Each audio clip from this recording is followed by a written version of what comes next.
से इस कार्यक्रम के माध्यम से आपको ये बताना चाहते हैं, आपको ये सुनाना चाहते हैं कि जिस महादेव की पूजा, जिस पशुपतिनाथ की पूजा कई हजार वर्षों से हमारे आपके बीच होती चली आई है।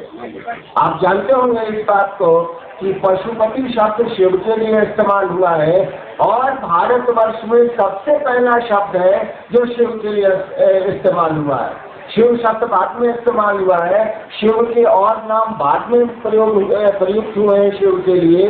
इस पूरे भूखंड में, भारत भूखंड हो या अगल का जितना भी क्षेत्र था या है, उसमें पशुपति शब्द सबसे पुराना है। करीब 10,000 11,000 साल हो गए हैं।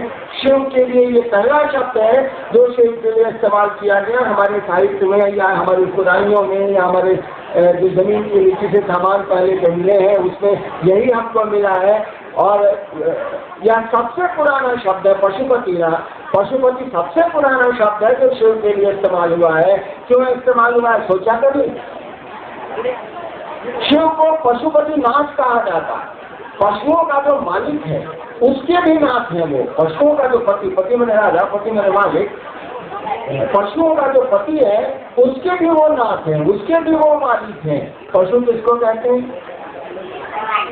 पशु उसको कहते हैं जो अपने शरीर की वृत्तियों के तहत चलता है।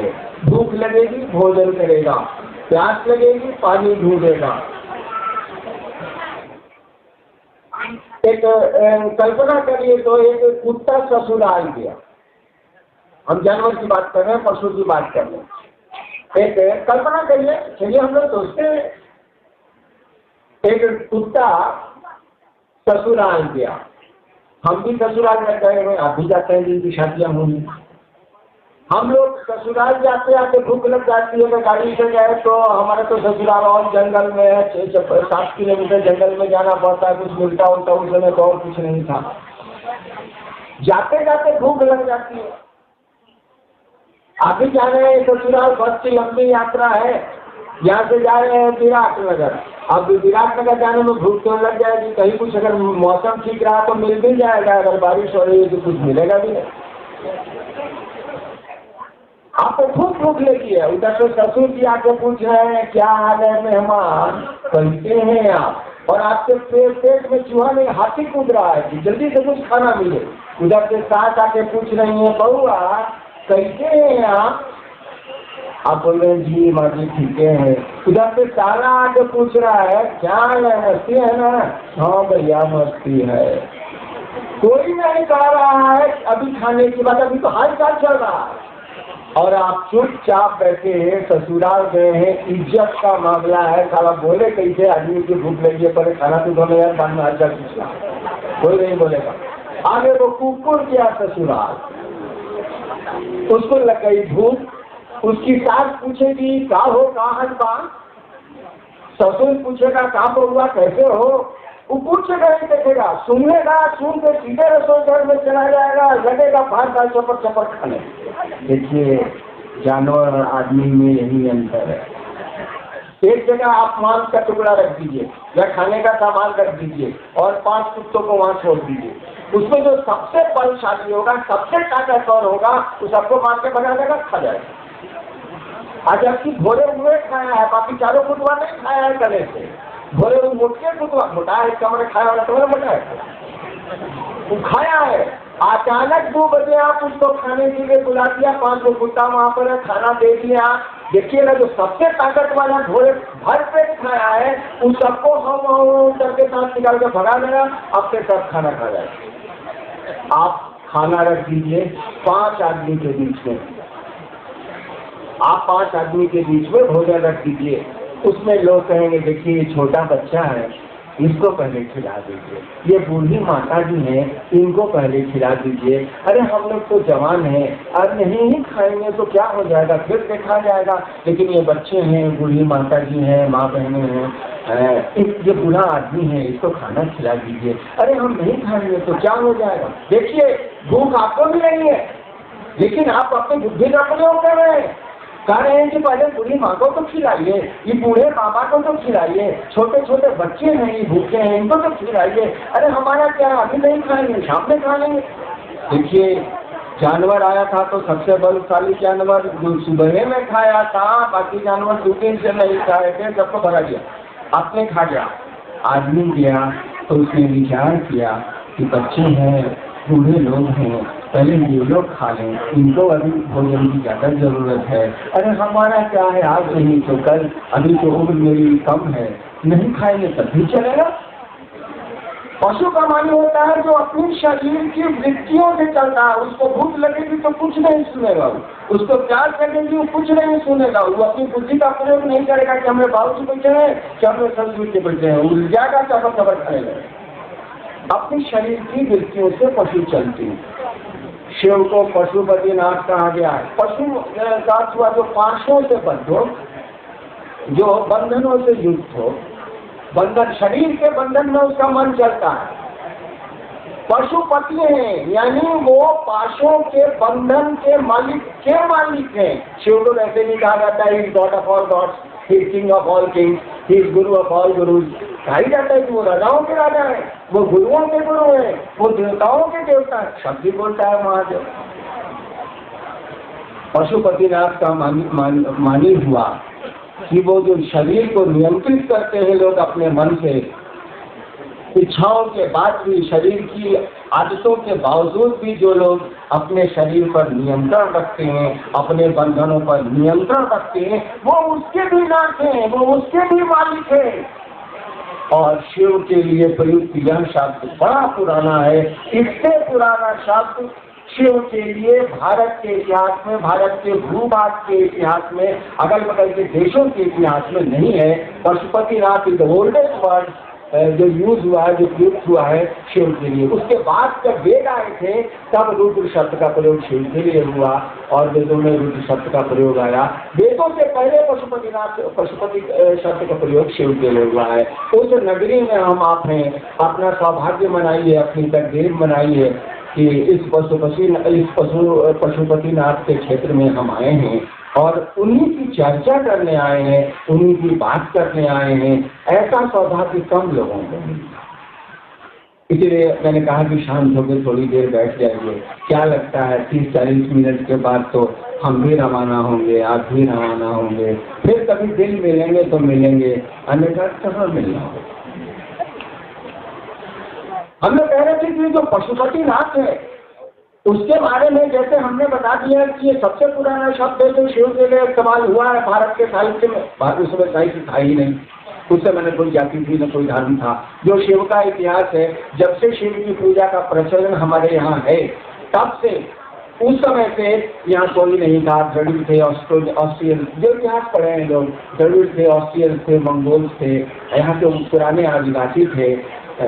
उस समय पे न कोई धर्म था, न कोई जाति थी, कुछ नहीं था। ये क्लान थे, क्लान जिसको कहा जाता है, विभिन्न वर्ग के लोग थे, ऑस्ट्रियंस, मंगोल्स और द्रविडियंस, ये लोग।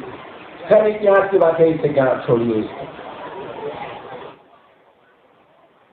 बहुत पहले से हमको आपको पता है कि ये पशुपतिनाथ देने वाले का नाम है। बहुत पहले से पता है कि आशुतोष है। आशुतोष शब्द का हमारे आपके शब्दकोश में अर्थ है जो शीघ्र प्रसन्न होता है। हमारे आपके डिक्शनरी में, हमारे आपके शब्दकोश में, हिंदी के शब्दकोश में या संस्कृत के शब्दकोश में आशुतोष शब्द का अर्थ होता है जो शीघ्र प्रसन्न होता है, तुरंत खुश हो जाता है। हमको आपको पता है कि आशुतोष है, जल चढ़ाने से भी काम चल जाता है। भारत के बंगाल राज्य में गाल बजाने से भी काम चल जाता है। कहीं बेलपत्र जिसको जानवर भी नहीं खाते हैं उसको भी चढ़ाने से काम चल जाता है। ये तुरंत प्रसन्न हो जाते हैं, बड़ी आसानी से प्रसन्न हो जाते हैं। और मैंने तो एक कहानी सुन रखी है कि महाशिवरात्रि का दिन था। एक कहानी है, एक चोर घूम रहा था कुछ चुराने के लिए, तो महाशिवरात्रि के दिन रात भर घर में लोग जगे रहते हैं, शिव का पर्व मनाया जाता है। तो चोर को स्कोप नहीं मिला, मौका नहीं मिला किसी घर में चोरी करने का। चला गया मंदिर की तरफ, गया तो देखा कि मंदिर में कोई नहीं है, रात का 1-2 बज रहा है, लेकिन मंदिर खुला हुआ है। महाशिवरात्रि का दिन था, मंदिर खुला हुआ। उसने सोचा कि शिवलिंग के ऊपर जो पीतल का सुंदर घंटा टंगा हुआ है, चले इसी को खोल लेते हैं, कुछ तो माल में तो मिलेगा। अब वो चढ़े कैसे, खोले कैसे, ऊंचाई पर घंटा था, काफी दूर चढ़ाने ही आए तो कौन सिद्धांत तो पकड़ना है, शिवलिंग पर चढ़ गया, घंटा खोल। कहानी कहती है कि महादेव खुश हो गए, बोले कि साला हम पर सब चढ़ाता है, ये अपने ही को चढ़ा दी, जे ले जा जो।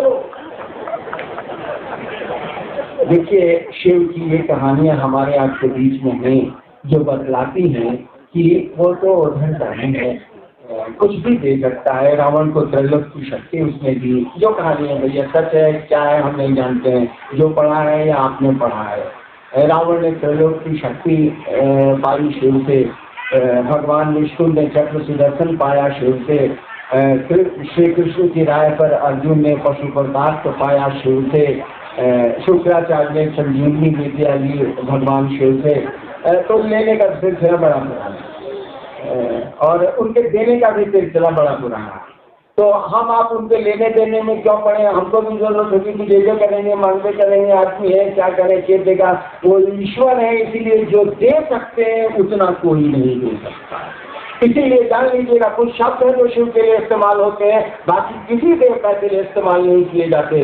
अघोर ईश्वर मात्र शिव के लिए इस्तेमाल होता है, ईश्वर मात्र शिव के लिए इस्तेमाल होता है, महाकाल मात्र शिव के लिए इस्तेमाल होता है, महामृत्युंजय मात्र शिव के लिए इस्तेमाल होता है। अन्य ढेर सारे शब्द हैं जो शिव को छोड़ के किसी देवता के लिए इस्तेमाल भूभाग में नहीं होते, हमारे यहाँ नहीं होते, हम लोग नहीं करते हैं। कुछ शब्द हैं जो शिव के लिए होते हैं, उन शब्दों की अगर आप व्याख्या करें, उन शब्दों पर आप विचार कर लें, महाकाल शब्द पर आप सोच लें जरा सा, अघोरेश्वर शब्द पर सोच लें जरा सा, महामृत्युंजय शब्द पर सोच लें आप जरा सा, आपको तुरंत लग जाएगा ये तो भगवान का नाम है, ये तो ईश्वर का काम है, ये तो परमात्मा का काम है।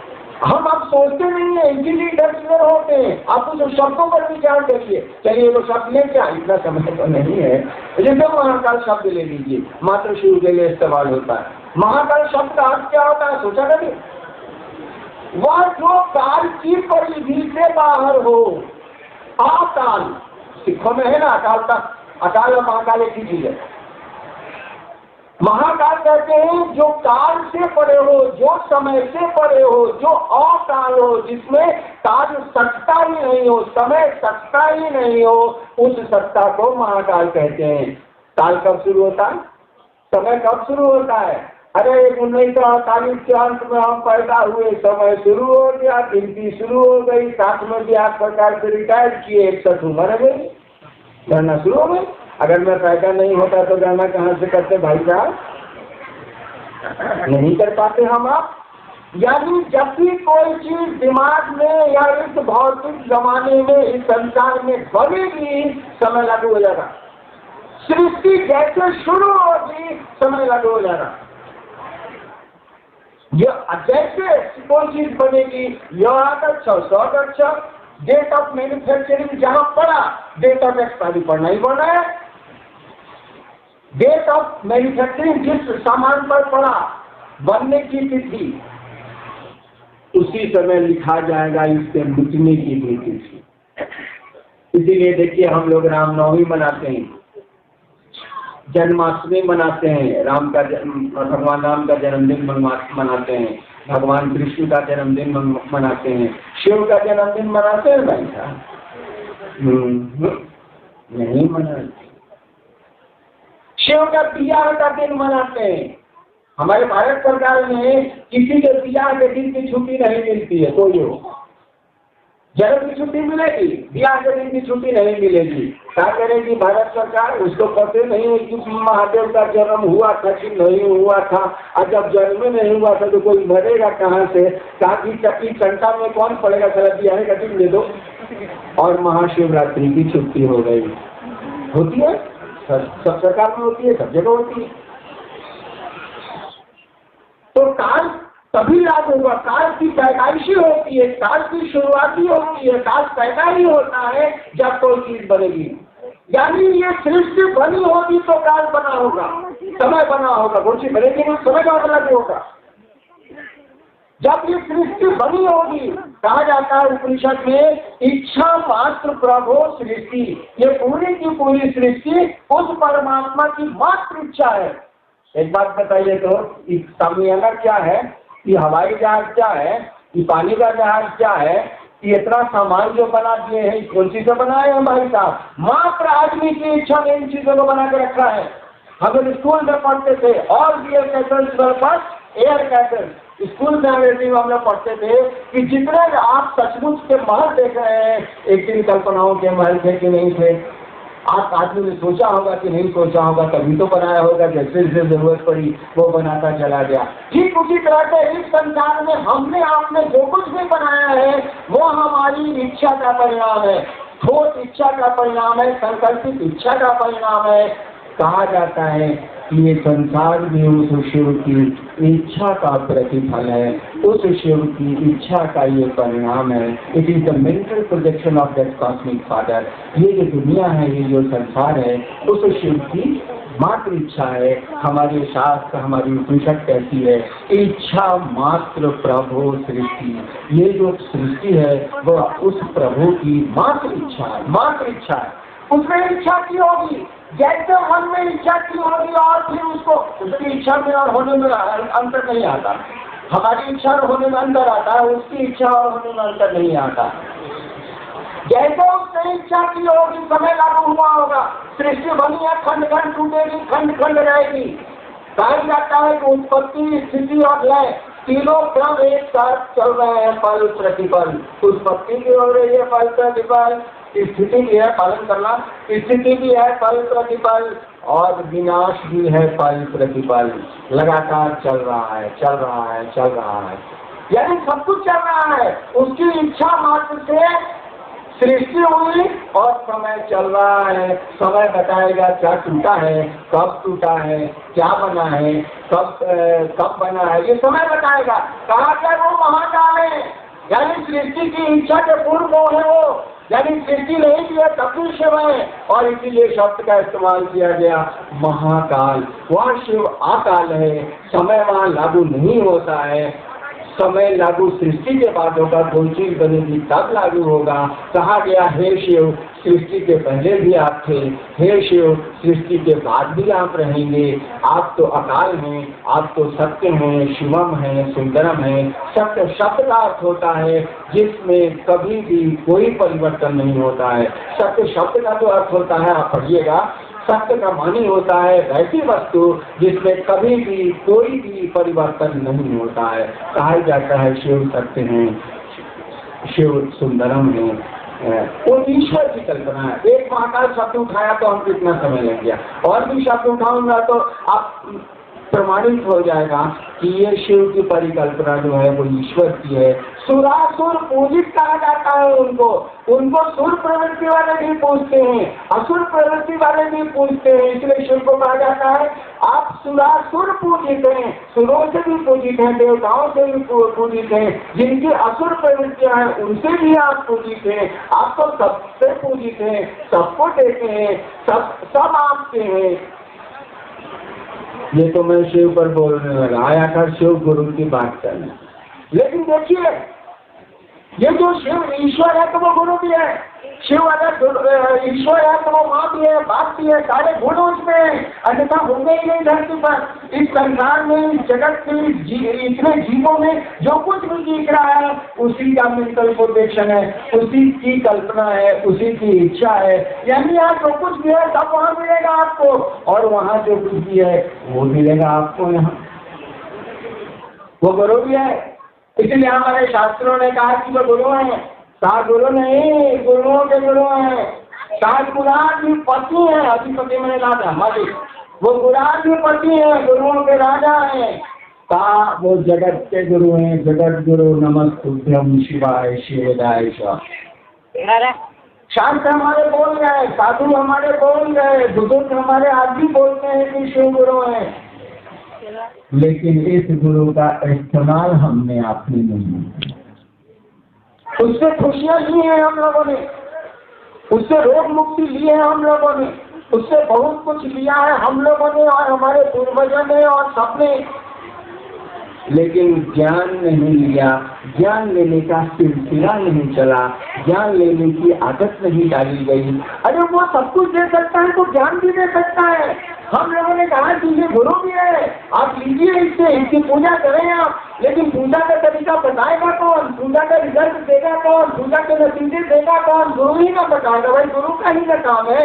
आपको शैक्षणिक ज्ञान चाहिए, पढ़ाई का ज्ञान चाहिए तो कौन देगा? किताबें बिना शिक्षक देंगे, उसके लिए सरकार शिक्षा बाहर करती है, उसके लिए विद्यालय खोले जाते हैं, महाविद्यालय खोले जाते हैं, विश्वविद्यालय खोले जाते हैं बच्चों को ज्ञान देने के लिए, लोगों को पढ़ाने के लिए। ठीक उसी तरह से कहा जाता है आध्यात्मिक गुरु भी अपने शिष्य को अपने जैसा बनाता है। कोई भी गुरु अपने शिष्य को परमात्मा से जोड़ता है, शिव से जोड़ता है, शिव बनाता है। और गुरु ज्ञान देते हैं, इसका अर्थ क्या हुआ? गुरु ज्ञान देते हैं, इसका मानी क्या हुआ? इसका मानी कुछ नहीं है। इसका मानी है कि गुरु समझ देते हैं, हमको आपको समझ है। ऐसा नहीं कि हमको आपको समझ नहीं है, हमको आपको समझ है। चिनिया बादाम से लेकर के कपड़ा खरीदने की समझ, लेकिन अपने बारे में समझ भैया नहीं है। खबर है, सूचना है, समझ नहीं है। हम काठमांडू हैं, 3 दिन का मेरा नेपाल का प्रोग्राम, इस देश काठमांडू है तो मैं बहुत खुश हुआ। यहाँ पशुपतिनाथ का मंदिर है, मुझको बड़ा अच्छा लगता है। 3 दिन के लिए मैं आया हूँ, 3 दिन का सामान लाया हूँ। क्योंकि मैं बाबा धाम में रहता हूँ, लौट जाऊंगा। 3 दिन चलाया हूँ, 3 दिन का सामान लेके आया हूँ। 5 दिन का नहीं लाया, 6 दिन का नहीं लाया, साल भर का नहीं लाया। पूरी इस जीवन के में बहुत सामान इकट्ठे हो गए हैं, कुछ नहीं लाया। केवल 3 दिन के आया हूँ तो 3 दिन का सामान लाया, उसने कपड़े लाया हूँ, हो गया। तो उसने पैसे लाया हूँ, उसने में मैं लौट जाऊँ। क्यों ऐसा है? इसीलिए कि हमारे पास समझ है, हमको अक्ल है, हमको बुद्धि है, हमको ज्ञान है कि 3 दिन की यात्रा, इसलिए 3 दिन का सामान लेके चलो। हरिनाथ जी जरा बताइए तो इस दुनिया में कितने दिन के लिए आए हैं आप? कोई हमसे पूछे कि हरिनाथ जी आप बताइए इस दुनिया में कितने दिन के लिए आए हैं? आपके बाप दादा है तो नहीं, आपके पिता है तो नहीं, आपकी माँ है तो नहीं, आपकी पत्नी है तो नहीं। आप बताइए आप कितना दिन रहिएगा? हे जब जाना ही है तो इतना सामान काले इकट्ठा किया है या नहीं, बताइए तो जरा। हे राम राम राम, बोझा हो जाएगा बोझा। 3 दिन के लिए आप इस पवित्र नेपाल की यात्रा में आए हैं और 30 दिन का सामान लेके आए हैं। साला तब तो ड्रॉप करना पड़ेगा, भारी बोझा हो जाएगा। काहे लेके आए भाई साहब? 3 दिन के लिए आना था तो 30 दिन का क्यों लाए? इस जिंदगी में हम लोग कितने दिन के लिए आए हैं हरिनारायण जी को नहीं पता, क्योंकि सांस मेरी नहीं है, क्योंकि खून शरीर में जो दौड़ रहा है मेरी ताकत से नहीं दौड़ रहा है। दिल जो धड़क रहा है, जान लीजिएगा दिल्ली एक ऐसी चीज है, आज की एक ऐसी चीज है आदमी की जो कभी नहीं रुकती है। माथा रुक जाएगा, ब्रेन रुक जाएगा, हार्ट नहीं रुकता है।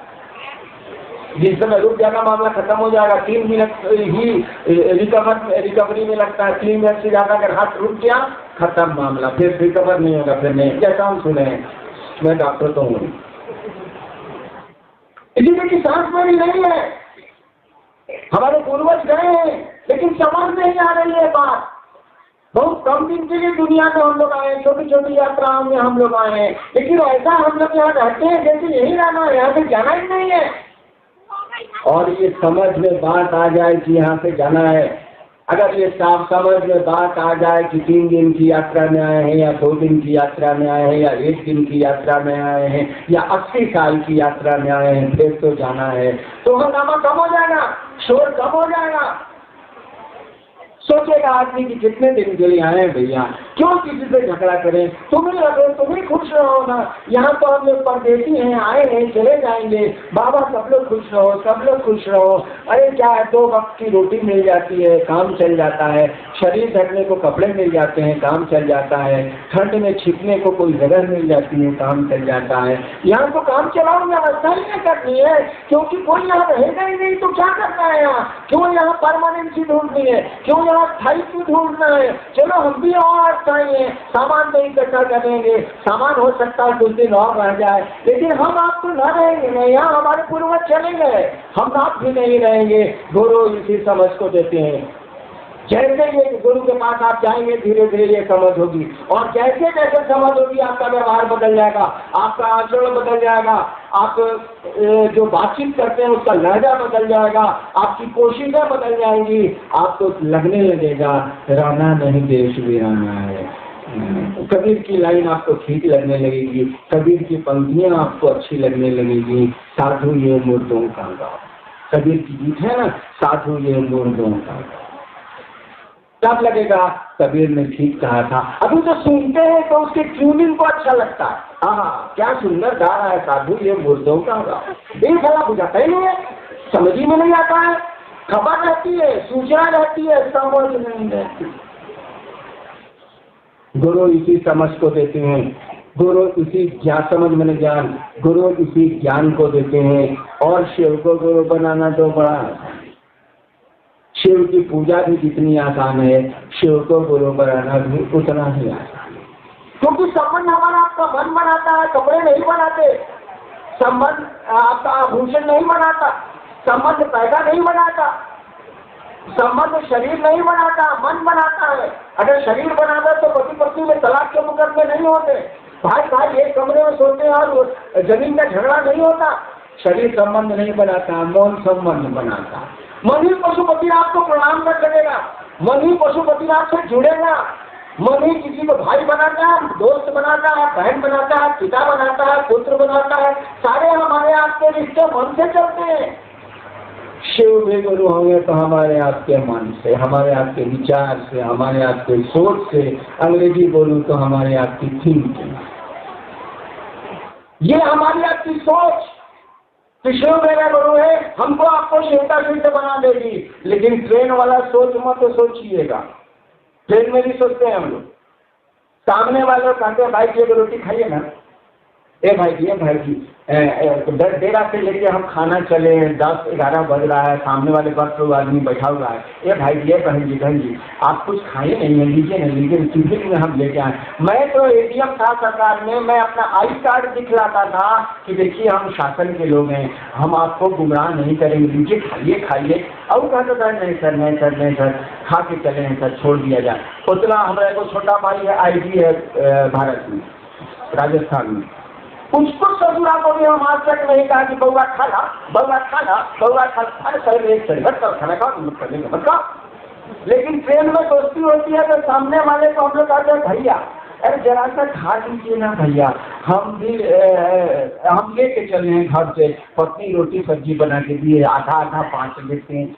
आज सुबह यात्रा खत्म होती है भाई साहब, वह आपका सह यात्री को पैसेंजर उतरता है, आप भी उतरते हैं, और आपकी सोच, आपकी दोस्ती, आपके विचार, आपके आचरण सब कुछ मिनटों में समाप्त हो जाते हैं। तो अभी सोचा कि शिव मेरे गुरु है, रविन्द्रनाथ ठाकुर ने कहा था ना, वो कलकत्ता में जिनको नोबेल प्राइज मिला था, रविन्द्रनाथ टैगोर जी का नाम सुना है आपने, उन्होंने कहा था आमी का एक चेला, मैं शिव का शिष्य हूँ, आमी नौट नाजिए चेला चित्ता कैसे देख सीखेला। यहाँ बंगला बोलने की जरूरत तो नहीं है। उन्होंने कहा था कि मैं शिव का शिष्य हूँ। इसी सोच पर अगर आप खड़े रह गए, हे शिव आप मेरे गुरु है, मुझ पर ध्यान करिए, इस सोच पर आप खड़े रह गए, नतीजा बताएं क्या निकलेगा। आज से 34 साल पहले आरा के गांधी श्मशान में, मैं उस समय पटना में लॉ कॉलेज का विद्यार्थी था, आज से 34-35 साल पहले आरा के गांधी श्मशान में 2 बजे रात में, श्मशान में अकेले जाएगा, थिएटर थोड़े कि 5-7 के साथ जाइएगा, सिनेमा हॉल थोड़े। मैंने सोचा था कि गुरु भगवान होता है तो भगवान गुरु काहे नहीं है। क्यों सोचा, छोड़ दीजिए, लंबी कहानी हो जाएगी। मैंने केवल सोचा था कि गुरु भगवान होते हैं तो भगवान गुरु क्यों नहीं है। हमने सुना था, समझा नहीं था, अभी तो महाकाल समझा दिया आपको। उस दिन कुछ नहीं जानता था, मैं 15 साल श्मशान की साधना करके आया था, मैं मुझको कुछ पता ही कर नहीं था, सुना था मैंने। कि शिव को ईश्वर कहा जाता है, भगवान कहा जाता है, भगवान समझा जाता है। शिव को ईश्वर ही नहीं परमेश्वर कहा जाता है, महेश्वर उनके लिए शब्द का प्रयोग हुआ है, महाईश्वर शब्द का प्रयोग हुआ है। सुना था, समझा नहीं था। इसी सुनने पर हमने सोचा कि गुरु भगवान होते हैं तो भगवान गुरु क्यों नहीं है। भगवान मैंने सुना था कि महादेव को कहते हैं, मैंने महादेव को गुरु मान लिया। लेकिन माना तो माना भैया, सोचा तो सोचा मैंने। उसके बाद फिर नौकरी में आ गया, सरकार में डिप्टी कलेक्टर हो गया। लेकिन सोचा तो सोचा, फिर इस पर बदला नहीं मैं। कितनी तलखियां देखी, कितनी परेशानियां देखी, क्या नहीं देखा। पुराने गुरु भाइयों ने देखा है मुझको कष्ट सहते हुए। काफी झुकी उसकी व्याख्या करेंगे तब तो रात हो जाएगी। मैंने सोचा तो सोचा, खड़ा रह गया। भाई साहब 32 साल नौकरी के बाद आपके पास बैठा हूँ, वो भी प्रशासन में था, छुट्टियां कम मिलती हैं वहाँ। और आज करोड़ों शिव देखते हैं कि नहीं है, देश विदेश बाहर करोड़ों शिव को अपना गुरु मानने वाले लोग हैं कि नहीं है। मात्र मेरी सोच ने इतना असर डाला। आप भी सोचिएगा और सोच के खड़े रहिएगा तो मन आपका शिव सिद्ध हो जाएगा। आपके विचार आपके भाव में बदलते हैं। दोस्ती का विचार दोस्ती के भाव में बदलता है, मोहब्बत का विचार मोहब्बत में बदलता है, शिव शिष्यता का विचार शिव शिष्यता में बदलेगा और शिष्य आप बन जाइए। बाकी काम गुरु जी का है। आपको लग जाएगा कि हमारे साधुओं ने, हमारे शास्त्रों ने, हमारे बुजुर्गों ने गलत नहीं कहा है कि ये शिव गुरु है, जगत गुरु है, आदि गुरु है, गुरुओं का गुरु है। और जगत गुरु को गुरु बनाना है, किससे पूछने जाइएगा। जगत गुरु का मान्य होता है जगत में जितने लोग हैं, इस संसार में जितने लोग हैं उनको पूरा का पूरा हक है, अधिकार है कि उस शिव को अपना गुरु बना सके। पूछने की जरूरत ही नहीं है, किसी से परमिशन लेने की जरूरत ही नहीं है। मन में संकल्प ले लीजिए अभी से कि हे महादेव आप मेरे गुरु हैं, आप हम पर दया करें। गुरु तलाशी थोड़ी चलाई कर दे ना मांगेगा भाई साहब, हे शिव आप मेरे गुरु है, दया कर दीजिए मुझ पर। वो बोलने की जरूरत नहीं है, बोलने से क्या होगा। मैं को हटा दीजिए तो आपको लगेगा बुदुर बुदुर बुदुर बुदुर कर रहे हैं, सुनाई पड़ेगा थोड़े।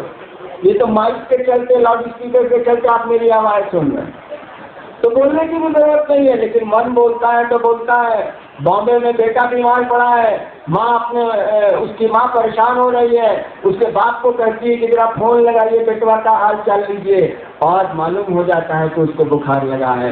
मन की परेशानी माँ की बता देती है कि उसके बेटे की तबीयत खराब है। मन की गति बहुत तेज है। मन ही मन उस शिव को प्रणाम करिए और कहिए कि आप मेरे गुरु हैं। छठा भगवान तो हम आगे करेंगे, नहीं हो करिएगा तब हो रहेंगे।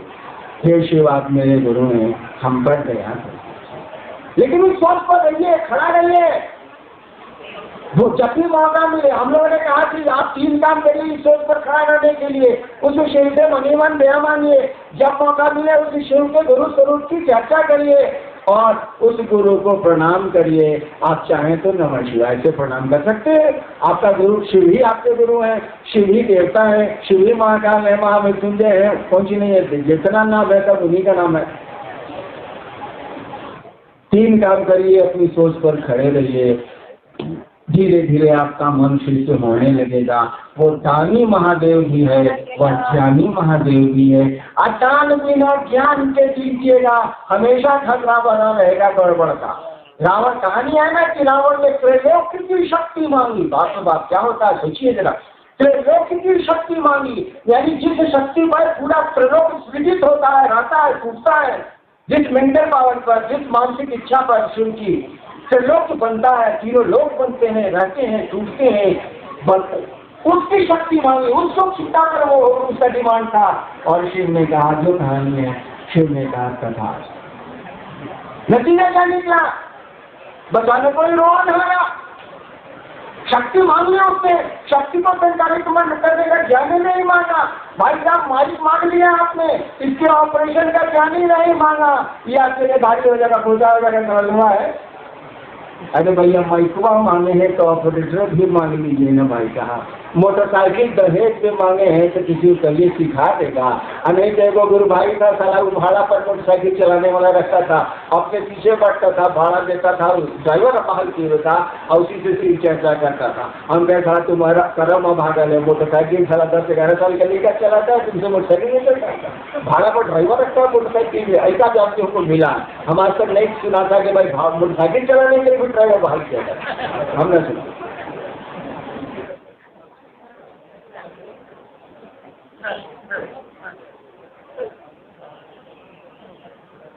और दुनिया में कोई आदमी शिव को अपना गुरु बना सकता। अरे मोने से ना बनाना है भैया, मन में सोच लेना है, वो जहाँ सोचना है सोचिए, वो सचिवालय में सोचिए, कार्यालय में सोचिए, शौचालय में सोचिए, शिवालय में सोचिए, जहाँ मन करे वहाँ सोचिए, सोचने में क्या लगा है भाई। यही कि हे शिव आप मेरे गुरु हैं, मुझ पर क्या गुरु कुछ नहीं करता है। गुरु आपको शिव से जोड़ता है, कोई गुरु होगा क्या नहीं देगा। गुरु आपको अपने शिष्य को शिव से जोड़ता है। शिव में गुरु होंगे तो आपको शिव से ही जोड़ेंगे, उस महादेव से ही जोड़ेंगे, उस ईश्वर से ही जोड़ेंगे। कहा जाता है ना कि गुरु शिष्य को ईश्वर बनाता है, ईश्वर से जोड़ता है। कौन शरीर में टूटेगा, महादेव गुरु मिल जाने का सांप लपटा जाएगा।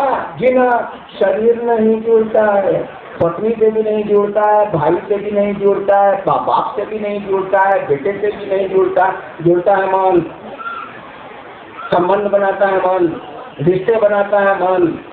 महादेव से भी रिश्ता बनाएगा हमारा आपका मन। उस महादेव से दया मांगिए, उस पशुपतिनाथ से दया मांगिए कि हे सरकार हम पर दया कर दीजिए ना, हम आपके चेला है। अगर भगवान का बोल रहे हैं आपका ढंग से भगवान हट रहा है, वो तो रहने करेगा, गुरु तो रहने करेगा, वो थोड़े आपके कहने से नहीं माने फिर तो हट जाएगा, वो तो रहने करेगा। लेकिन हम आप उस लाभ से वंचित हो जाएंगे।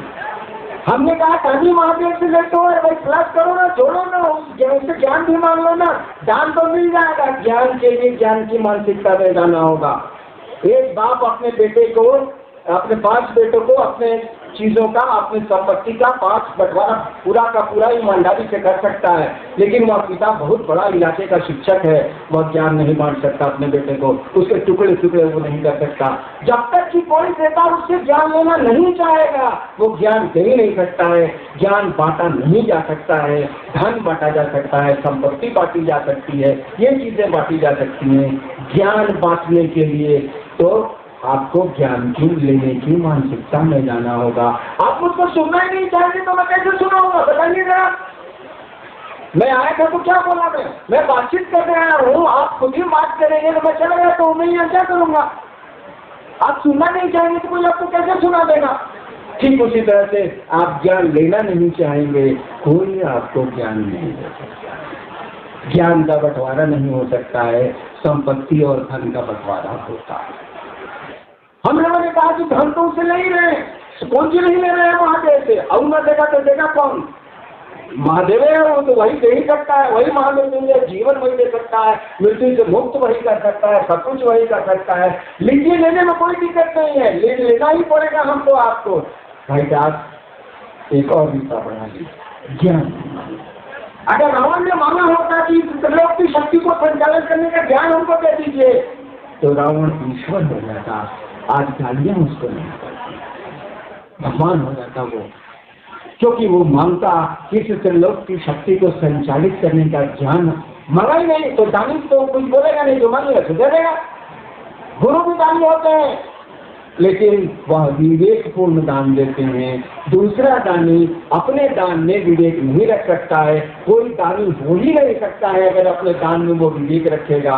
कहा जाता है कि गुरु से बड़ा दानी कोई नहीं होता है, क्योंकि वह ज्ञान का दान देते हैं, बुद्धि का ज्ञान देते हैं, समझ का ज्ञान देते हैं और समझ कर देते हैं। समझ के गुरु से ज्यादा शिष्य को हो ही नहीं सकती, तभी कहा जाता है वो गुरु नहीं है शिष्य। आपने कुछ जिज्ञासा भेजी है, 1-2 करता हूँ। चलो,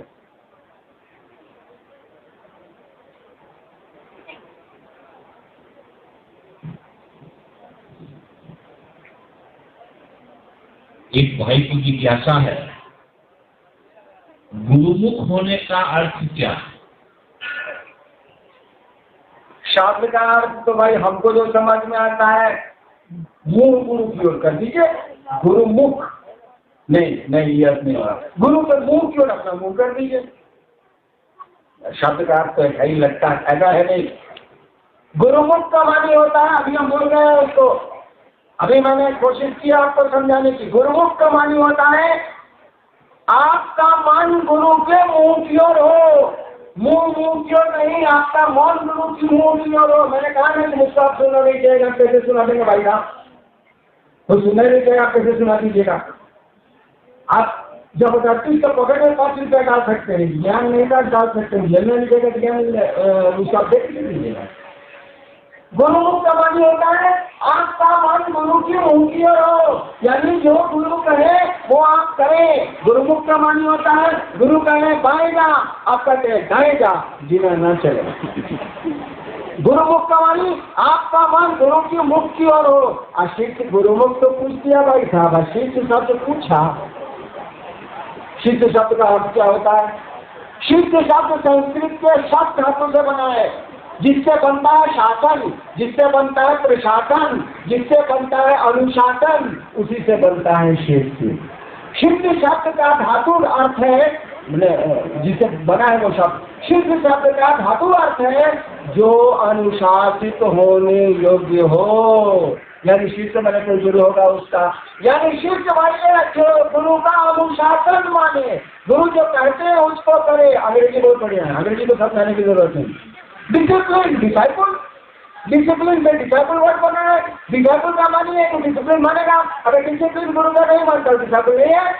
अंग्रेजी एकदम ठीक है, उसको समझाने की जरूरत नहीं है, क्योंकि डिसिप्लिन से डिसाइपल बना है। हिंदी में थोड़ा भीतर जाना पड़ता है, उसके धातु अर्थ में जाना पड़ता है।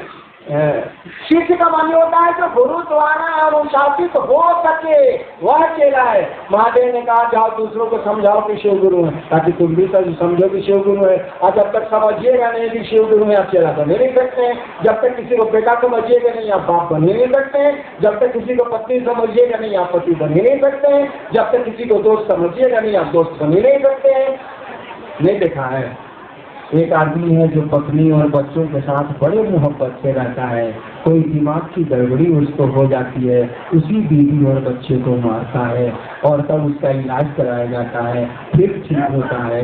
उसको समझ लौटती है कि मेरी पत्नी है, मेरे बच्चे हैं, मेरे परिजन है, मेरा परिवार है, वो ठीक व्यवहार करता है। मैट शब्द आप जानते हैं, मेंटल ऑपरेटर डिसऑर्डर।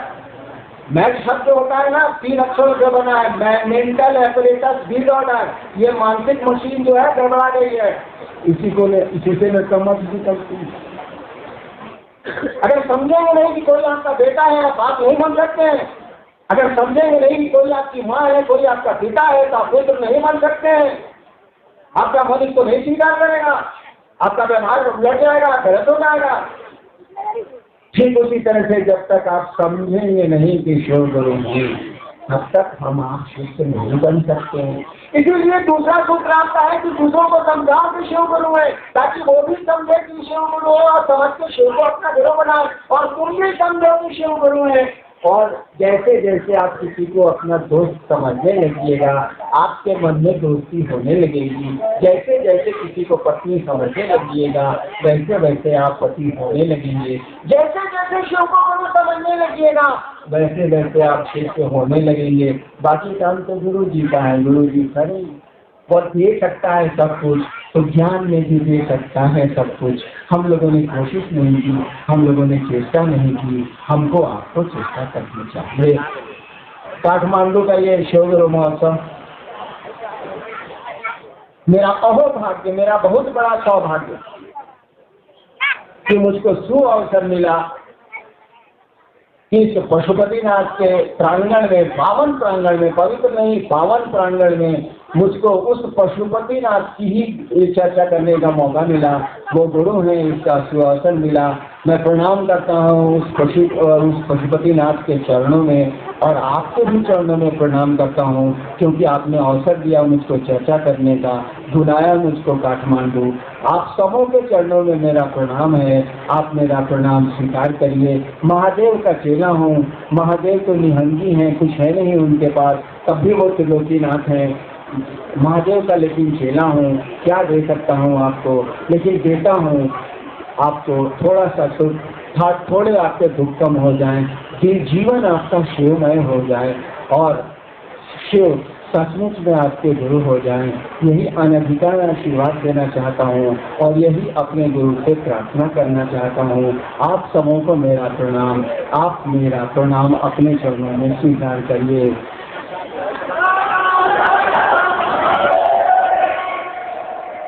शब्द का अर्थ होता है शब्द धातु से बना है। इसका अर्थ होता है जो अनुशासित हो सके वह शिष्य है। अंग्रेजी बहुत अच्छी है, अंग्रेजी में कोई दिक्कत नहीं।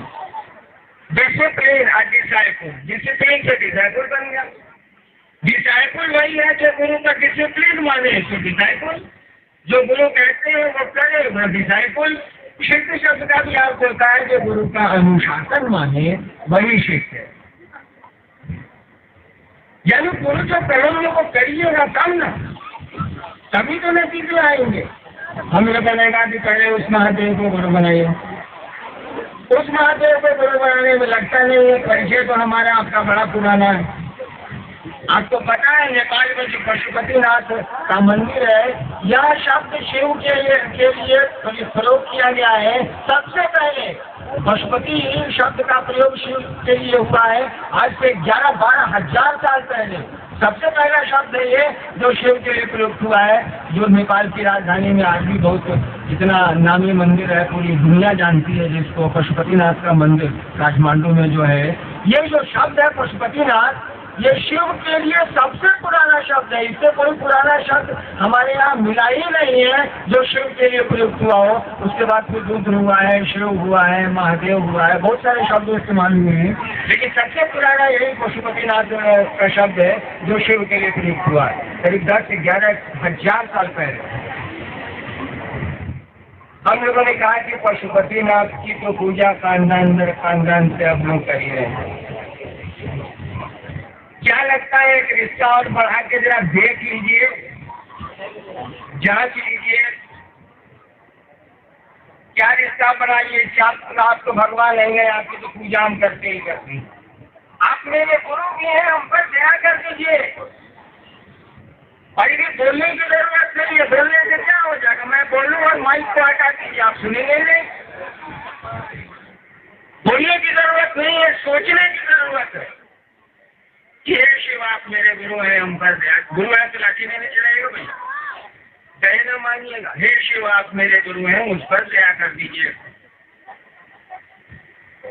आपकी सोच आपको किसी का दोस्त बनाती है। अगर आप सोच लीजिए कि किसी से दोस्ती करेंगे और सोचे रह जाइए तो दोस्ती हो जाएगी। आपकी सोच किसी को आपका दुश्मन बनाती है। अगर सोच नहीं मिटी तो दुश्मनी हो जाएगी, सोच नहीं मिटी तो दोस्ती हो जाएगी। विचार जिसको बोलते हैं, थॉट्स जिसको बोलते हैं, थिंकिंग जिसको बोलते हैं, या हमारी आपकी सोच हमको आपको शिव का शिष्य बना देगी। मात्र सोचने पर से हम आप सोचे केवल कि शिव मेरे गुरु हैं, हमारी आपकी सोच उस शिव को हमारा गुरु बना देगी। और जैसे जैसे हमारा आपका मन शिष्य बनता चला जाएगा, वैसे वैसे आपको हमको मालूम होता चला जाएगा कि वो गुरु है कि नहीं है। क्योंकि गुरु ज्ञान देते हैं, क्योंकि गुरु शिष्य को अपने जैसा बनाते हैं। कहा जाता है कि गुरु भगवान होते हैं, इसीलिए अपने शिष्य को भगवान से जोड़ते हैं, एकमेक करते हैं, भगवान बनाते हैं। कोई भी गुरु अपने शिष्य को अपने जैसा बनाएगा। फकटपार को गुरु बना लीजिए, आपको फकटपार बनाएगा। बढ़िया दर्जी मास्टर है, सिखलाता है, उसको अपना उस्ताद बना लीजिए, शागिर्द बन जाइए उसके, आपको बढ़िया से बढ़िया दर्जी बना देगा। संगीता के कचेला बन जाइए, आपको बढ़िया से बढ़िया संगीता के बना देगा। कहा जाता है कोई भी गुरु अपने शिष्य को अपने जैसा बनाता है। गुरु को भगवान कहा गया है, गुरु साक्षात परब्रह्म, गुरु को भगवान कहा गया है। इसीलिए कहा जाता है कि गुरु अपने शिष्य को ईश्वर से जोड़ते हैं, भगवान से जोड़ते हैं। हम लोग कोई बहुत बड़ी बात कहने नहीं आए, ऐसा नहीं कि कोई नई बात कर रहे हैं हम लोग। मैं आपको बताऊं कि जब बिहार में मैंने शुरू किया था ये कहना कि भैया शिव को अपना गुरु बनाइए, तो अमूमन लोग, सामान्यतया लोग ये कहते थे कि हम जानते हैं कि शिव गुरु है, जानते हैं कि शिव गुरु है, तो माने काहे के लिए? अमूमन लोग कहते थे और मेरे पिता मर गए, दुनिया से चले गए, बिहार राज्य के शिक्षा विभाग के डायरेक्टर थे, वो दुनिया से चले गए, बड़े हो गए थे, चले गए। उन्होंने आज तक शिव को गुरु नहीं माना। पूरी दुनिया में मैंने ही शुरू किया ये बात कि शिव को गुरु बनाया जाए, और मेरे ही पिता ने शिव को गुरु नहीं माना।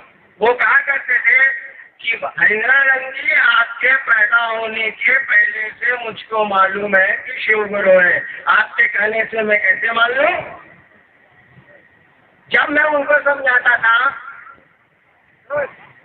तब वो कहते थे कि आपके पैदा होने के पहले से मुझको मालूम है कि शिव गुरु है, जगत गुरु है, आदि गुरु है, आपके कहने से मान लें। हम कहते थे वहां तो मानिए क्या लगता। एक दिन हमरे फेरा में पड़ गए थे बाबू जी, मैं था, मैं इससे पटना शहर का, पटना जिले का हुआ है, बोले कि हमको थोड़ा सा ट्रबुल है, फल्ला डॉक्टर से दिखला दीजिए। तो पटना में मजिस्ट्रेट को बड़ी काम रहता है, राजधानी है ना, बड़ी काम रहता है। मैं बोल गया, बोलता चला गया, तो 3 दिन बीत गए। 3 दिन के बाद उन्होंने हमसे कहा कि गजब आदमी है साहब, वो डॉक्टर को बोल रहे हैं दिखलाने के हिसाब दिखलाते कह रहे हैं। हमको बाबू जी दिखला देंगे, क्या दिक्कत है, दिखला देंगे, बहुत कोई खास ट्रबुल तो आपको नहीं है।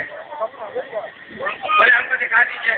हमका बाबू जी आपको मालूम है कि जिस डॉक्टर के नाम आप ले रहे हैं बढ़िया डॉक्टर है? बोले हाँ बढ़िया डॉक्टर है। हम कहा कि आप जानते हैं कि बढ़िया डॉक्टर है? बोले हाँ जानते हैं बढ़िया डॉक्टर है। हम कहा कि जब जानबे करते हैं तो दिखाने का जरूरत? तो मेरे बाबू जी ने कहा कि आप बेहुदा हैं। हम कहा जी हम तो कई ऐसी बेहुदा है, लेकिन हम कहते हैं कि शिव गुरु है, हम मानिए ना। तो आप कहते हैं जानबे करते हैं तो माने का है? हम कहा जी जानबे करते हैं कि डॉक्टर बढ़िया है तो दिखाए का है, छोड़ दीजिए। तो 4 को गाली सुनने को मेरे बोले पे होता है आप। हम कहा कि वो काम पैदाइशी है, मेरे पैसे से तब से होता है। देखिए ये लोग पीपुल लोग हमारे यहाँ कहा जाता है from king to kitchen boy, राजा से लेकर रसोईया तक इस बात को जानते हैं कि शिव गुरु है, लेकिन जानने से क्या हो जाएगा? एक आदमी है जिसके माथे में बहुत दर्द है, आप कह रहे हैं कि ये हम डॉक्टर हैं भाई साहब, ये डेस्प्रिन की गोली है, आप खा लीजिए पानी में घोल के, आपका माथा का दर्द ठीक हो जाएगा। तो कहता है जानते हैं डेस्प्रिन से माथा का दर्द ठीक होगा। आप कह रहे हैं हम डॉक्टर हैं, MBBS है भाई, हम डॉक्टर हैं, खा लीजिए ना। कहता है कि हम जानते हैं कि आप डॉक्टर हैं, MBBS हैं, तो खाते काहे नहीं है? भैया हम जानते हैं कि आप डॉक्टर हैं, डेस्प्रिन से माथा का दर्द भी ठीक होता है, तो खाइए ना भाई साहब। तो नहीं हम जानते करते हैं कि डेस्प्रिन से माथा का दर्द ठीक हुए, दूसरे का माथा का दर्द ठीक होगा, खाना ना पड़ेगा, कभी नहीं देखो। तो शिव गुरु है, हम जानते हैं, आप जानते हैं। मैंने शिव को गुरु माना था। मैंने जब शिव को गुरु माना था आज से 34-35 साल पहले, मैं पटना विश्वविद्यालय में लॉ का विद्यार्थी था। आगरा के गांधी स्मशान वहाँ एक जिला है, उस समय उसका नाम था शाहबाद, अब हो गया भोजपुर। आरा जिला जिसको प्रशार का नाम है आरा, पटना से 50 किलोमीटर पश्चिम है वो शहर। तो वहाँ मैं स्मशान की साधना करता था, बहुत दिनों से करता था, बहुत छोटे से करता था। मैं क्यों करता था छोड़िए, लंबी कहानी हो जाएगी, लेकिन करता था। आरा के गांधी स्मशान में मैं 2 बजे रात में कुछ ऐसी घटना मेरे साथ घट गई कि मैंने अचानक मेरे दिमाग में एक ख्याल आया। बोल रहे थे कि सोचिए, अचानक मेरे दिमाग में एक सोच पैदा हुई, एक ख्याल पैदा हुआ, एक थॉट पैदा हुआ। क्या पैदा हुआ? गुरु भगवान होता है तो भगवान गुरु काहे नहीं है? बस इतनी सी बात। कारण जो भी हो, कारण तो होगा ही होगा। कोई आदमी कह रहा है कि बिल्ली ने पंजा मार दिया मुझको, अब आप सोचिएगा एक कारण जरूर होगा, क्योंकि बिल्ली तो आदमी को देखे भागती है, इसको पंजा कैसे मार देगी? जरूर इसको कोना में घेरित होगा, कभी एक पंजा चलाइए, इसे चलाती नहीं है, बिल्ली तो भाग जाती है आदमी को देख के। तो मैंने भी जो सोचा, इसके कारण बहुत सारे हैं, उन कहानियों को छोड़िए, लेकिन मैंने सोचा कि गुरु भगवान होता है तो भगवान गुरु का है।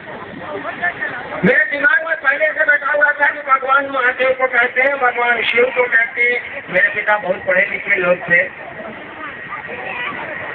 वो अक्सर मेरी माँ को कहता है कि सबको मतलब नहीं था, मैं तो स्मशान का की साधना करता था, स्कूल जाता था, कॉलेज जाता था, रात में स्मशान करता था। हाँ, जिनके साथ में स्मशान काटता था वो बैठे हुए हैं मंडल का, तो हम जो कॉलेज में टीचर थे इनको ही फंसा के हम ले जाते हैं। चलिए मतलब और बीच वालों का बैठाएंगे पहले की बात है, 67, 66 की बात। और मैंने सुन रखा था कि शिव को ईश्वर कहा जाता है, महेश्वर का सुन रखा था, समझा था नहीं। सुनने और समझने में अंतर होता है भैया, भाई साहब, सुनने और समझने में अंतर होता है। हम लोगों ने सुन रखा है कि हम लोग के पूर्वज गए, हम लोग भी जाएंगे। हम लोग ने सुना है क्या हम लोगों के पूर्वज गए, देखा भी है। हम लोग ये भी सुनते हैं कि हम लोगों को भी जाना पड़ेगा। देखा ही है तो सुनेंगे क्या? समझते नहीं है, बिल्कुल समझ नहीं है हम लोगों को कि यहाँ से जाएंगे। जिस दिन समझ पैदा हो जाए उसी समझ को ज्ञान बोलते हैं। जिस दिन समझ पैदा हो जाएगी ना, शोर कम हो जाएगा।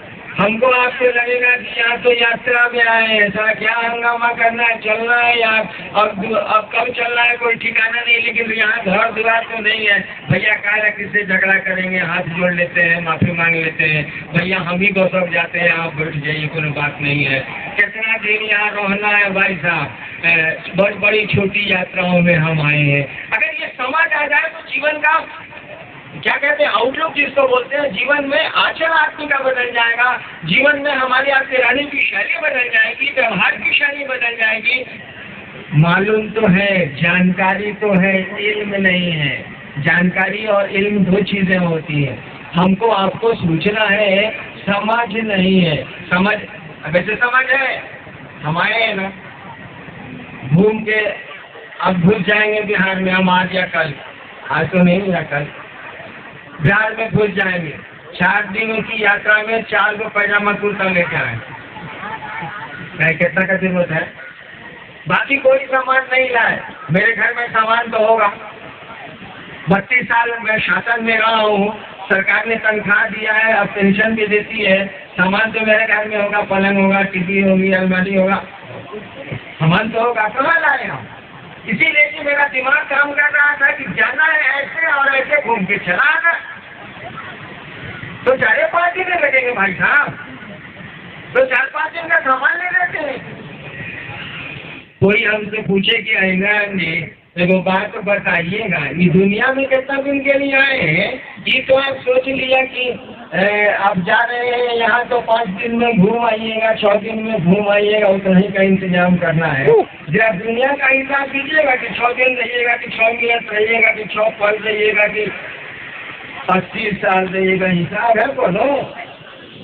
देखिए यहाँ माथा नहीं काम कर रहा, यहाँ समझ नहीं काम कर रही है। सामान पर सामान जुटाए चले जा रहे हैं, हम रहे या नहीं रहे, सब चीज रहना चाहिए बढ़िया बढ़िया।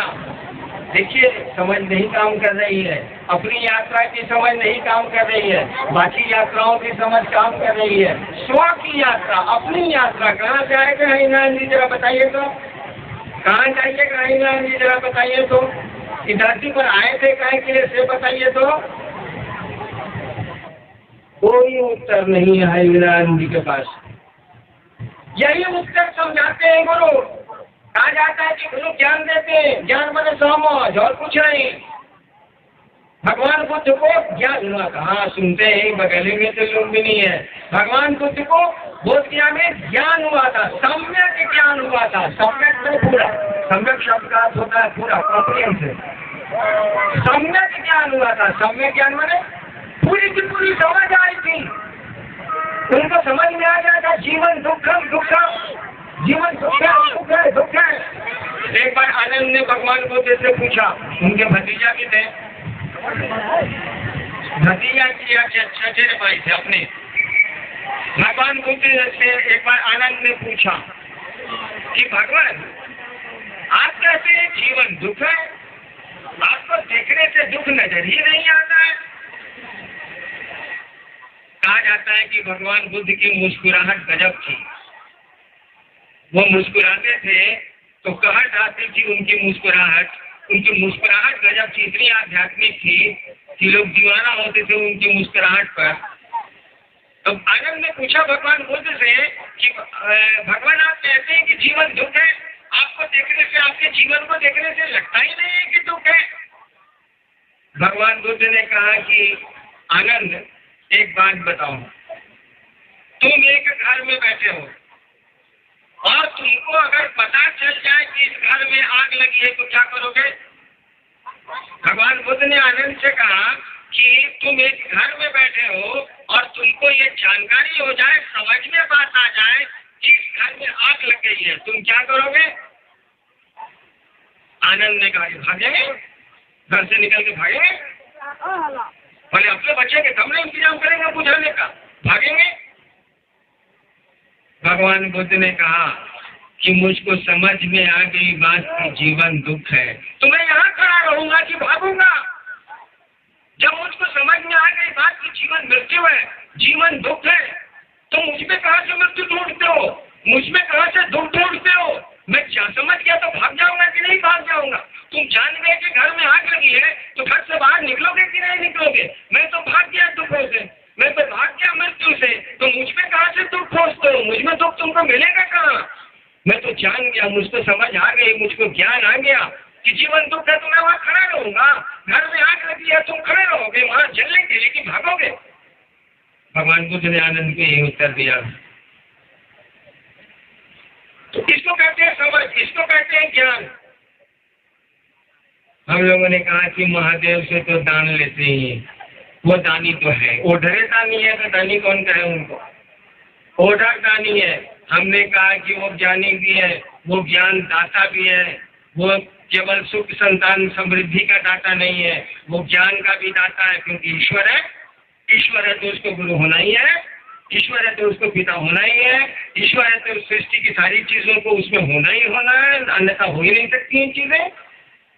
हमने कहा कि उस शिव को जिसको बाबा के रूप में हम आप पूछते हैं, एक रिश्ता और प्लस करिए, एक रिश्ता घटाइए मत, रिश्ता बढ़ाइए, रिश्ता जोड़िए कि हे महादेव आप मेरे गुरु हैं, मुझ पर दया करिए। मत तो सोचिए, मैंने आज से 34-35 साल पहले सोचा था कि शिव को गुरु बनाएंगे, वो भी हमको तो मालूम नहीं था कि शिव गुरु होते हैं, हम तो भगवान समझ के उनको गुरु माना।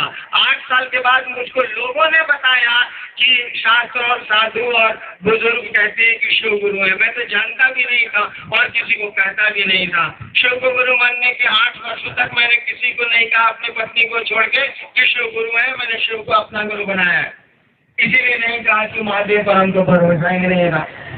मैंने प्रेत देखे थे शिव के रूप में स्मशान में, मुझको लग गया कि महादेव आवेगा कि प्रेत आवेगा, साला हम बुझेंगे कैसे, समझेंगे कैसे, और मुझको कोई भरोसा नहीं था महादेव पर। 8 वर्षों के बाद जिस काम के लिए मैं गया था, आप हंसिएगा, किस काम के लिए गए थे? बहुत रद्दी काम के लिए हम महादेव के पास गए थे, गुरुओं के पास भी गए थे बहुत रद्दी काम के लिए। और लोग तो बेटा मांगने जाता है, या दुख हटाने जाता है, या समृद्धि मांगने जाता है, या धन मांगने जाता है। इसकी हमको बहुत जरूरत उस दिन भी नहीं थी, आज भी नहीं है। मेरे पिता 1952 में स्टेट हुए थे, मैं 1975 में मैं स्टेट हुआ बिहार सरकार में, तो इसकी जरूरत हमको नहीं थी। मैं क्या था चमत्कार सीखने को, बाबा बनेंगे, जादू से दिखलाएंगे, टोना दिखलाएंगे, ये सब था। कहा है कि हमको दूसरे पर जमाने का मन करता था, थे बड़े दुबले पतले हम, हमको लोग कहता था कि तेज हवा बहेगी ना, तेज जियो साहब का बेटवा को दिया आ जाएगा। मैंने हम बहुत दुबले पतले थे, सोचते थे कि जमाएंगे सब पर, कि हम भी काफी नहीं पढ़ा, पढ़ने लिखने का हमको कभी मन नहीं किया, आज तक मैं पढ़ा लिखा नहीं। अब कैसे मैं भारत सरकार की नौकरी में आया और फिर बिहार सरकार के प्रशासन में चला गया, मुझको ही नहीं पता चलता है। तो मैं जमाने के लिए चमत्कार सीखने गया था बचपन से, यही सीखने महादेव के पास गया। 8 वर्षों तक शिव को गुरु माना, बिना भरोसा किया, किसी को कहा भी नहीं। इसी बीच में मैं डिप्टी कलेक्टर हो गया बिहार में, मुझको सरकार ने मजिस्ट्रेट बना दिया। मधेपुरा एक जिला है बिहार का, वहाँ मैं चला गया।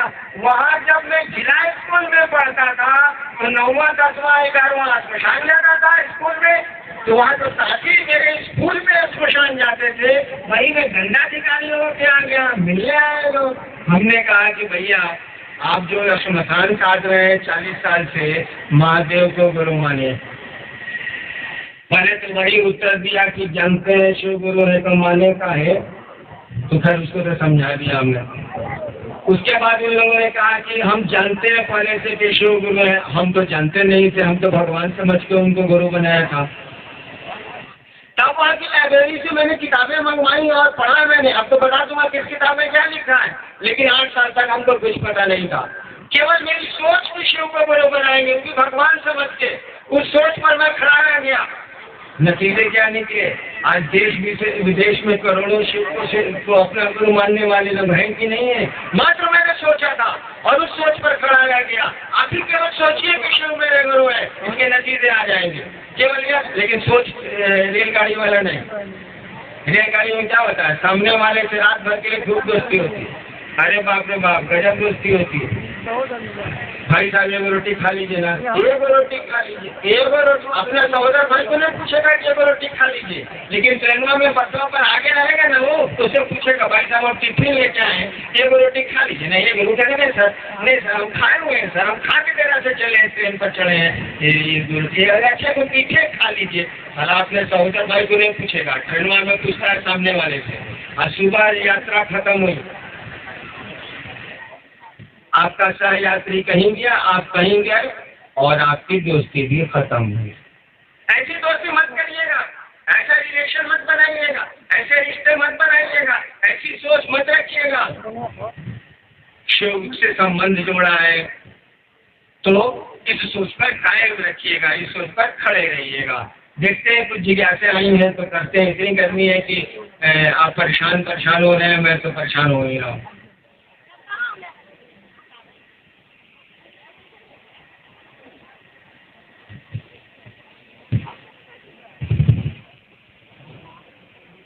एक भाई की जिज्ञासा है कि शिव चिकित्सा में दीक्षा का क्या विधान?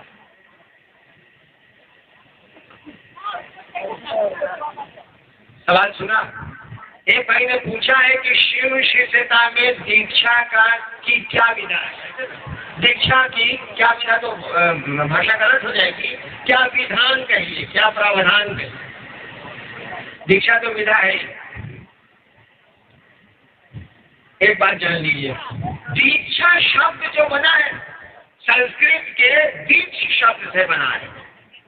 संस्कृत का श्लोक है दीप ज्ञानम क्षयते पापम। उसी के दीप ज्ञान से का दी ले लिया गया और क्षयते ज्ञान से अक्षो ले लिया गया, दोनों को जोड़ा गया और शब्द बना दीक्ष। उसी का स्त्रीलिंग रूप है दीक्षा।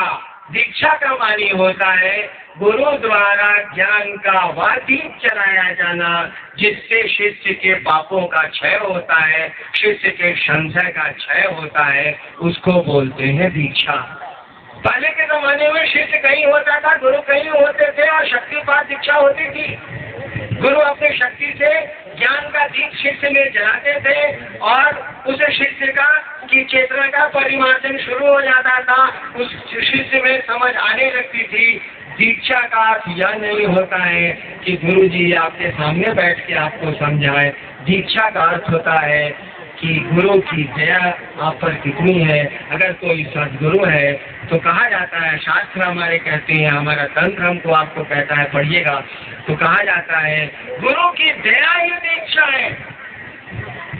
तंत्र में ये व्याख्या की गई है कि गुरु की दया ही दीक्षा है। गुरु शिष्य पर दया करेंगे तो दीक्षा का प्रारंभ होगा, दीक्षा होगी, शिष्य में ज्ञान का दीप जलेगा, उसकी चेतना का परिमार्जन होगा, उसके कर्म फल के बंधन टूटेंगे।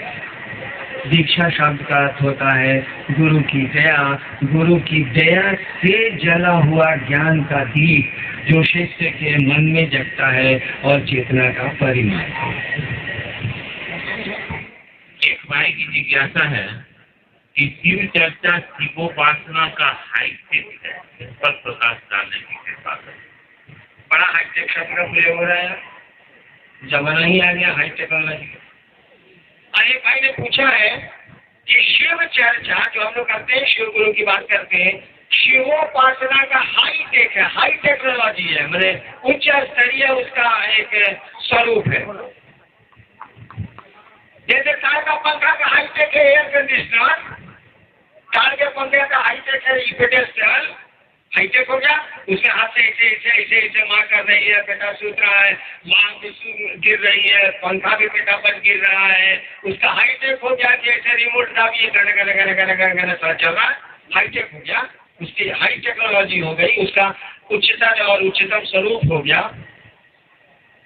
अच्छा एक बात बताइए, सवाल तो हुआ है कि शिव चर्चा शिवोपासना का, शिव की उपासना का हाईटेक है। शिव की उपासना में क्या करते हैं या किसी की उपासना में पूरी दुनिया में क्या किया जाता है? छोड़िए हम लोगों का देश तो छोड़िए, पूरी दुनिया में किसी की उपासना में क्या किया जाता है? किसी देवता की किसी की उपासना में पूरी दुनिया में क्या किया जाता है? उस देवता की उसके मुंह पर प्रशंसा की जाती है और क्या किया जाता है? बजरंगबली के पास क्या है? जय हनुमान ज्ञान गुण सागर कभी से लोग पूजा, इससे ज्यादा हमको याद नहीं। इसका अर्थ क्या हुआ? जय हनुमान, हे हनुमान तुम्हारी जय हो, ज्ञान और गुण के आप सागर हैं, उनकी बड़ाई बढ़ेंगे। शिव के पास जाते हैं नमामि शिवाय, इसके बाद फिर हमको याद नहीं। यानी हे ईश्वर आपको मेरा प्रणाम है, आप पढ़ाई कर रहे हैं उसकी। रुद्राभिषेक जो होता है, जो रुद्राभिषेक माने रुद्र का अभिषेक, रुद्र शब्द का जो रुलाता है या रुलाने की ताकत रखता है। रुद्र शब्द का मानी क्या होता है? आप बोलते हैं ना एकादश रुद्र है, शिव महारुद्र है। ये रुद्र शब्द का अर्थ क्या होता है? रुद्र शब्द का अर्थ होता है, वेदों में प्रयुक्त हुआ है, रुद्र शब्द का अर्थ होता है जिसको रुलाने की ताकत हो या जो रुलाए। दोनों शब्द से रुद्र बना है। तो हम लोग शिवोपासना में या किसी देवोपासना में क्या करते हैं? उपासना में क्या करते हैं हम लोग? उस देवता की उसके मुंह पर प्रशंसा, महादेव के पास गया उनकी बड़ाई किया, जिस देवता के पास गया उसकी बड़ाई किया, भगवती के सामने गया उनकी बड़ाई किया, और कुछ न कुछ तो जरूर मिलता है भाई साहब। इसीलिए 10-12 हजार साल का इतिहास तो पूजा का जरूर है। उस देवता की उसके मुंह पर बड़ाई करके हम लोग कुछ न कुछ तो हासिल करते हैं। पूरी दुनिया में पूजा का यही सनातन नियम है, हर जगह ऐसा ही होता है, सब जगह होता है। उस देवता की उसके मुंह पर प्रशंसा हमारी पूजा की पद्धति है, आदमी के पूजा की पद्धति है और पूरी दुनिया में है। शिव चर्चा क्या है भाई साहब? शिव के बारे में, शिव के गुण स्वरूप की चर्चा हम आप बाद में करते हैं, दूसरों से करते हैं। जिन्होंने शिव को शिव कहा है उन लोगों को हम लोग सुनाते हैं। बताइए, मेरी प्रशंसा आप मेरे मुंह पर करिए या मेरी प्रशंसा आप लोगों के बीच में करिए, कौन प्रशंसा सबसे बढ़िया? मेरी प्रशंसा हमने मुंह पर करिए। आप माई के तो बाबू जी की प्रशंसा बाबू जी के मुंह पर करिए, आप बाबू जी की प्रशंसा पूरे मोहल्ला में करिए। कौन बढ़िया? मोहल्ला में किया तब ना लोग जानेंगे कि आपके बाबूजी ऐसे हैं ऐसे हैं ऐसे हैं। अब बाबूजी के मुंह पर बड़ाई कर रहे हैं तो बाबूजी तो जानिए रहे हैं कि सबसे बड़ा पकड़ कर रहा हम जो है लोग मालूम है। शिव, इसीलिए कहा जाता है शिव की चर्चा शिवोपासना का हाईटेक है। ठीक सवाल किया है आपका उद्घोषक ने, हाईटेक है शिव की चर्चा। शिव के मुंह पर तो फिर करिए, क्या दिक्कत है भाई? वो हम लोग कही रहे कि आप पूजा करें, शिवोपासना करें, कोई दिक्कत नहीं है, लेकिन दूसरों के सामने शिव की चर्चा शिवोपासना का हाईटेक है। आप चर्चा करके देखिए, आपको जो पावर्स आते हैं, शक्तियाँ आती है, पूजा से बहुत ज्यादा मात्रा में आती है। हम लोगों ने तो करके देखा है, आप भी खुद रिजल्ट आप भी कर लीजिए।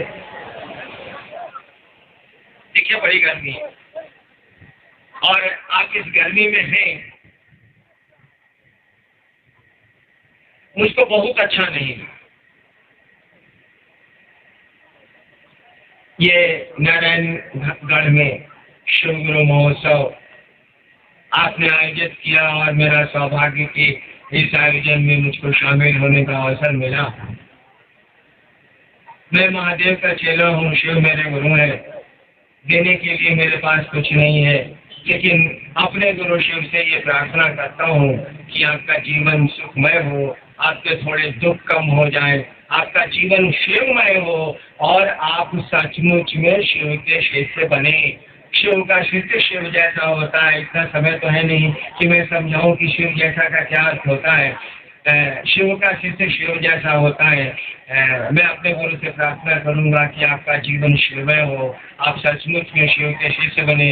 और उस शिव के शिष्य के रूप में मैं आपको अनधिकार बिना अधिकार ये आशीर्वाद देना चाहता हूँ कि आपका जीवन सुखमय हो, शिवमय हो, आप शिव के सचमुच में शिष्य बने। इसी प्रार्थना और इसी अनधिकार आशीर्वाद के साथ आप सबों के चरणों में, जहाँ तक मेरी आवाज़ जिनके कानों में जा रही है, उनके चरणों में अपना प्रणाम निवेदित करता हूँ। आप मेरा प्रणाम स्वीकार करिए।